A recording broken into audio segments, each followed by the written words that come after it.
നോക്കൂ നിഷാദെ, ഇത് ഇപ്പോഴത്തെ ഈ സംവിധാനം എന്നൊക്കെ പറയുന്നതിൽ പുതുമയൊന്നുമില്ല. അതെല്ലാ വർഷങ്ങളിലും കോൺഗ്രസ് എടുക്കുന്ന തീരുമാനമാണ്. പുനഃസംഘടന വരുമ്പോൾ എപ്പോഴും നമ്മൾ ജംബോ കമ്മിറ്റി അല്ലെങ്കിൽ ഓരോരുത്തരുടെ താല്പര്യം സംരക്ഷിക്കുന്നു എന്നൊക്കെ പറയാറുണ്ട്. അതൊന്നും കോൺഗ്രസിന് പെട്ടെന്ന് മാറ്റിയെടുക്കാൻ കഴിയുകയില്ല. അപ്പൊ അതുകൊണ്ടാണ് എല്ലാ സാധാരണ എം പിമാർക്ക് ഒരു പരാതി ഉണ്ടാണ്. അവര് 7 കോൺസ്റ്റിറ്റ്യുവൻസി അസംബ്ലി കോൺസ്റ്റിറ്റ്യുവൻസി ചേർന്നാണ് ഒരു എം പിയുടെ മണ്ഡലം. അപ്പൊ അതുകൊണ്ട് അവർക്ക് കൂടുതൽ പാർട്ടി ബന്ധങ്ങൾ ഉണ്ടാകണം, അതിന് അവരെ സഹായിക്കുന്ന രീതിയിലുള്ള DCC സംവിധാനം വേണമെന്നൊക്കെ പഴയ കാലത്ത് തന്നെ പറയാറുണ്ട്. അപ്പൊ അതിന്റെ അടിസ്ഥാനത്തിൽ അവരുമായിട്ട് ചർച്ച ചെയ്യുന്നതല്ലാതെ ഇക്കാര്യത്തിൽ KPCCയുടെ തീരുമാനം എന്ന് പറയുന്നത് എല്ലാ ജില്ലാ കമ്മിറ്റികളിലെയും ജില്ലാ നേതാക്കളുടെ കൂടെ അഭിപ്രായം കണക്കെടുത്തുകൊണ്ടാണ്. കാരണം അവിടുന്ന് എന്തെങ്കിലും ഒരാളുടെ പേര് പറഞ്ഞാൽ ജില്ലയിലെ നേതാക്കൾ അംഗീകരിച്ചില്ലെങ്കിൽ അത് ബുദ്ധിമുട്ടാവും. കാരണം ജില്ലയിലെ നേതാക്കൾ എന്ന് പറയുമ്പോൾ പലരും പ്രമുഖരാണ്. മുൻ MLA മാരുണ്ട്, മുൻ KPCC ഭാരവാഹികളുണ്ട്, മുൻ DCC പ്രസിഡന്റുമാരുണ്ട്. അവരൊന്നും സ്റ്റേറ്റ് തലത്തിൽ ഇപ്പോൾ സജീവമല്ലെങ്കിലും ജില്ലാ തലത്തിൽ അവർ അറിയപ്പെടുന്ന നേതാക്കളായതുകൊണ്ട് അവരുടെ കൂടെ അഭിപ്രായങ്ങൾ കണക്കാക്കിക്കൊണ്ടാണ് തീരുമാനമെടുക്കുക. അപ്പൊ ഡൽഹിയിലെ ഒരു ചർച്ച നടത്തുന്നത് എന്താണെന്ന് വെച്ചാൽ MP-മാർ സാധാരണഗതിയിൽ അവരുടെ മണ്ഡലങ്ങളിലെ അവർക്ക് സ്വാധീനമുള്ള മണ്ഡലങ്ങളായിരിക്കും. മാത്രമല്ല MP-മാർ മിക്കവാറും കോൺഗ്രസിന്റെ MP-മാർ മിക്കവാറും നേതാക്കളുമാണ്, സാധാരണ MP-മാരെ പോലെ അല്ല. ഇപ്പൊ നിങ്ങൾ ശശി തരൂരിന്റെ പേരെടുത്ത് പറഞ്ഞു. ശശി തരൂരാണെങ്കിൽ അപ്പൊ അദ്ദേഹം കോൺഗ്രസിന്റെ വർക്കിംഗ് കമ്മിറ്റി മെമ്പറാണ്. അദ്ദേഹം ഇപ്പോൾ കോൺഗ്രസുമായിട്ട് എത്രത്തോളം സഹകരിക്കുന്നു എന്നുള്ള വേറെ പ്രശ്നം. പക്ഷേ കോൺഗ്രസ് എന്തായാലും അദ്ദേഹത്തെ സഹകരിപ്പിക്കുന്നു. കാരണം അല്ലെങ്കിൽ നിലമ്പൂർ ഇലക്ഷൻ കാലത്ത് നമ്മൾ കണ്ടതാണല്ലോ. അപ്പൊ അതുപോലൊക്കെ പറയാതിരിക്കാൻ വേണ്ടിയായിരിക്കും അദ്ദേഹത്തെയും പോയി കണ്ടിട്ടുണ്ടാവുക. അതിപ്പോ കണ്ടാലും കണ്ടില്ലെങ്കിലും അതൊന്നും ഇപ്പോൾ ഒരു വിഷയമുള്ള കാര്യമല്ല കോൺഗ്രസുകാർക്ക്. കാണട്ടെ, കാണുന്ന നല്ല കാര്യം. പക്ഷെ അതുകൊണ്ടൊന്നും നമ്മൾ ഉദ്ദേശിക്കുന്ന രീതിയിലുള്ള ഒരു വലിയ ഒരു അസ്വസ്ഥത കോൺഗ്രസിന് ഉണ്ടാകാനുള്ള സാധ്യതയില്ല. 2 കാരണമാണ്. ഒന്നാമത്തെ കാര്യം ജയിക്കുമെന്നുള്ള പ്രതീക്ഷ, ഭരണം കിട്ടുമെന്ന പ്രതീക്ഷ. രണ്ടാമത്തെ കാര്യം 3 മാസം കഴിഞ്ഞാൽ നടക്കുന്ന പഞ്ചായത്ത് തിരഞ്ഞെടുപ്പുകൾ. അവിടെ പ്രാദേശിക നേതാക്കള്, ഡിവിഷൻ നേതാക്കൾ മത്സരിക്കുന്ന ഇടമാണ്. അപ്പൊ അതുകൊണ്ട് അവിടെയൊക്കെ പ്രശ്നങ്ങൾ ഉണ്ടായാൽ കോൺഗ്രസിൽ ഉണ്ടാകുന്ന അസ്വസ്ഥത നിസ്സാരമാവില്ല. അപ്പൊ അതൊക്കെ തീർക്കാൻ വേണ്ടിയിട്ട് ആരും ഒന്നും പരസ്യമായി പ്രതികരിക്കാൻ പറ്റാത്ത രീതിയിൽ പാർട്ടിയെ സജ്ജമാക്കുക. അത് ചിലപ്പോൾ നിങ്ങൾ ഉദ്ദേശിക്കുന്ന രീതിയിൽ ഒരു ജംബോ കമ്മിറ്റി പോലൊക്കെ തോന്നിയേക്കാം. പക്ഷെ എനിക്ക് തോന്നുന്നില്ല പഴയകാലത്തെ ജംബോ കമ്മിറ്റിയെ പോലൊന്നും വരാൻ സാധ്യതയില്ല. കാരണം ജംബോ കമ്മിറ്റി ഉണ്ടാക്കി പിന്നെ പിരിച്ചുവിടേണ്ടി വന്നു. കാരണം പല KPCC ഭാരവാഹികളും പ്രവർത്തിച്ചിരുന്നില്ല.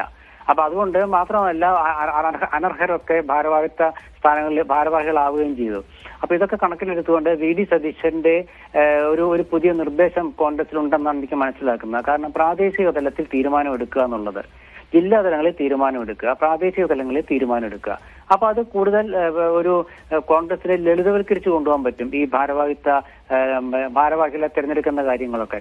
അപ്പൊ അതിന്റെയൊക്കെ ഒരു ഭാഗമായിട്ട് എന്നാൽ പിന്നെ MP-മാരെ അവരുടെ അഭിപ്രായങ്ങൾ കേൾക്കാതിരിക്കാനും കഴിയില്ല. ഇപ്പൊ MP-മാരോട് സംസാരിക്കുമ്പോൾ അവർ പറയും ഞങ്ങൾക്ക് താല്പര്യമുള്ള DCC പ്രസിഡന്റുമാരെ നിലനിർത്തണം എന്ന് പറഞ്ഞാൽ അത് പൂർണ്ണമായും അംഗീകരിക്കപ്പെടണമെന്നില്ല. പക്ഷെ DCC പ്രസിഡന്റുമാരുടെ അവരുടെ യോഗ്യത എന്ന് വെച്ചാൽ അവർ പാർട്ടിക്ക് വേണ്ടി എന്ത് ചെയ്യുന്നു എന്നുള്ളത് നോക്കിക്കൊണ്ടുള്ള ഒരു തീരുമാനം എടുക്കാനുള്ള സാധ്യതയാണ് കാണുന്നത്. അപ്പൊ അതുകൊണ്ട് ഈ ചർച്ച എന്ന് പറയുന്നത് അത് എല്ലാ വിഭാഗത്തെയും ഉൾക്കൊണ്ടു എന്ന് കോൺഗ്രസ് പ്രവർത്തകരെയും ബോധ്യപ്പെടുത്തണം. അതുപോലെ പ്രാദേശിക ജില്ലാ സംസ്ഥാന നേതാക്കളെയും ബോധ്യപ്പെടുത്തുക പ്രധാനമാണ്. ഇപ്പൊ ഈ ശശി തരൂരിന്റെ കാര്യത്തിൽ കോൺഗ്രസ് പാർട്ടി എടുക്കുന്ന നിലപാട് എന്താണ്? അതിനകത്ത് തന്നെയുള്ള നേതൃത്വത്തിലുള്ള ആളുകൾക്ക് തരൂരിനെ ഒപ്പം ചേർത്ത് കൊണ്ടുപോകുക പ്രയാസമാണ്. തരൂര് സംസാരിക്കുന്നത് പ്രത്യേകിച്ച് കേരളത്തിലെ പാർട്ടി വളരെ സ്ട്രോങ് ആയിട്ടുള്ള RSS വിരുദ്ധ പൊസിഷനിലൂടെ പോയിക്കൊണ്ടിരിക്കുന്ന ഒരു ഘട്ടത്തിൽ തരൂരെടുക്കുന്ന ഈ കോൺഗ്രസിന്റെ ലൈനിന് അപ്പുറത്തുള്ള ഈ വർത്തമാനം പറച്ചിലും ഇടപാടുകളും നിലപാടുകളും അദ്ദേഹത്തെ വീണ്ടും ചേർക്കാനുള്ള പരിപാടി, സംഘടനാ സംവിധാനത്തോട് ഇപ്പോഴും ജെല്ലാവാത്ത ഒരു നേതാവ്, അപ്പോൾ അദ്ദേഹത്തെ മടക്കി കൊണ്ടുവന്ന് ഇതിന്റെ കൂടെ പ്രവർത്തിപ്പിക്കുക എന്നൊക്കെ പറയുന്നത് എന്തുമാത്രം ഒരു വലിയ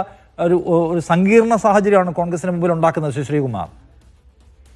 ശശി തരൂരിനെ മടക്കിക്കൊണ്ടുവരിക എന്ന് വെച്ചാൽ അദ്ദേഹം കോൺഗ്രസ് തന്നെയാണല്ലോ. പക്ഷെ അദ്ദേഹത്തിന്റെ നിലപാടുകൾ കോൺഗ്രസിന്റെ നിലപാടിനോട് യോജിച്ചു പോകുന്നതല്ല. കേരളത്തിലെ ഏതാണ്ട് 99% കോൺഗ്രസ് നേതാക്കളും അദ്ദേഹത്തിന്റെ നിലപാടുകളോട് ഒട്ടി യോജിക്കുന്നവരല്ല. ഇത് യാതൊരു സംശയമില്ലാത്ത കാര്യ. പക്ഷെ അദ്ദേഹം വർക്കിംഗ് കമ്മിറ്റി മെമ്പർ എന്ന നിലയ്ക്ക് KPCC പ്രസിഡന്റ് അദ്ദേഹമായിട്ട് കൂടിക്കാഴ്ച നടത്തുകയും ചർച്ച ചെയ്യേണ്ടതുമായ ഒരു ബാധ്യതയുണ്ട്. അല്ലെങ്കിൽ നാളെ അദ്ദേഹം പറയില്ലേ ഞാനുമായിട്ട് സംസാരിച്ചില്ല എന്ന്. KPCC പ്രസിഡന്റിനെ സംബന്ധിച്ചിടത്തോളം ഒരു DCC പ്രസിഡന്റിന് തൊട്ട് വർക്കിംഗ് കമ്മിറ്റി മെമ്പർമാർ വരെ സംസാരിക്കണം. അങ്ങനെ സംസാരിക്കുന്ന കൂട്ടത്തിൽ ശശി തരൂര് വർക്കിംഗ് കമ്മിറ്റി മെമ്പറാണ്. കേരളത്തിലെ വർക്കിംഗ് കമ്മിറ്റി മെമ്പർമാരിലെ AK ആന്റണിയും അതുപോലെ തന്നെ മുതിർന്ന നേതാക്കളോട് ഉൾപ്പെടെയുള്ളവരുടെ കൂട്ടത്തിൽ ശശി തരൂരും വർക്കിംഗ് കമ്മിറ്റി മെമ്പറാണ്. അപ്പൊ ആ നിലയ്ക്ക് അദ്ദേഹവുമായും സംസാരിക്കും. അപ്പൊ ആ സംസാരത്തിന്റെ അടിസ്ഥാനത്തിൽ അദ്ദേഹത്തിന് എന്തെങ്കിലും അഭിപ്രായങ്ങൾ പറയാനുണ്ടെന്ന് കേൾക്കണ്ടേ? അല്ലെ അദ്ദേഹം നാളെ പരസ്യമായി പറയില്ലേ ഞാൻ വർക്കിംഗ് കമ്മിറ്റി മെമ്പറാണ്, KPCC എന്നെ ഗൗനിച്ചില്ല എന്ന് പറയില്ലേ? അപ്പൊ അത് ഒഴിവാക്കുക എന്നുള്ളതാണ്. കാരണം ആരും പരാതി പറയാൻ പാടില്ല.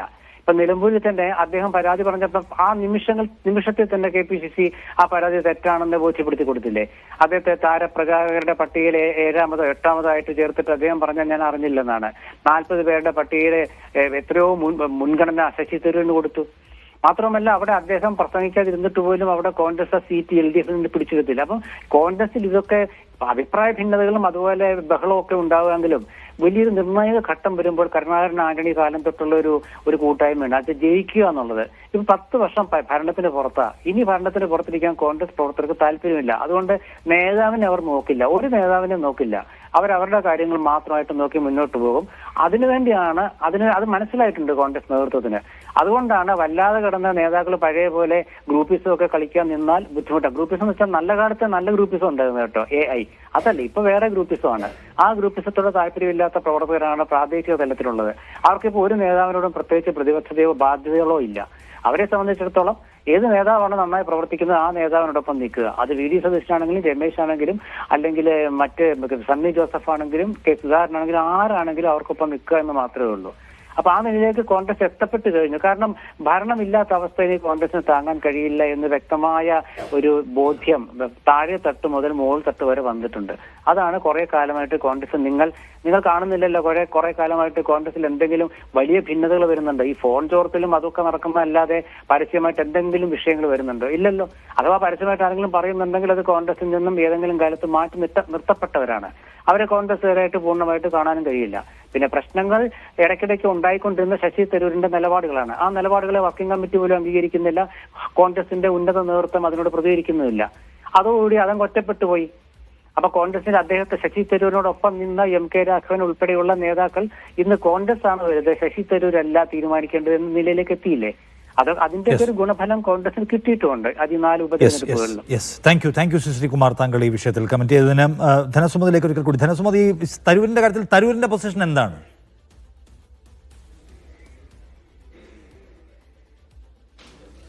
തരൂർ ഇതുവരെ മോദി സ്തുതിയായിരുന്നു അദ്ദേഹം തുടർന്നിരുന്നെങ്കിൽ പോലും ഈ പാർലമെന്റ് ആരംഭിച്ചതിന് ശേഷം ഈ കന്യാസ്ത്രീ അറസ്റ്റുമായി ബന്ധപ്പെട്ട സമരത്തിൽ UDF MPമാരുടെ ഒപ്പം അദ്ദേഹം പങ്കെടുത്തിരുന്നു.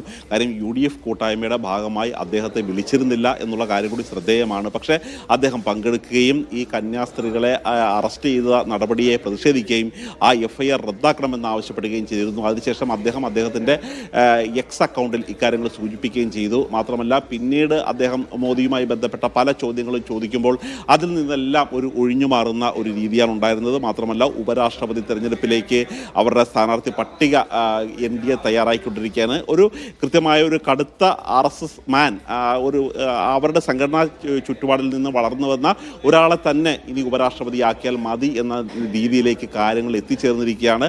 ഇതോടുകൂടി തന്നെയാണ് അദ്ദേഹത്തിന് ഉപരാഷ്ട്രപതി പദവിയിലേക്ക് അദ്ദേഹം വരുന്നുണ്ടോ എന്നുള്ള ചോദ്യത്തിനുമെല്ലാം അതെല്ലാം BJP സ്ഥാനാർത്ഥി പ്രഖ്യാപിക്കും, ആ സ്ഥാനാർത്ഥി വിജയിക്കും എന്ന് മാത്രമാണ് പറഞ്ഞത്.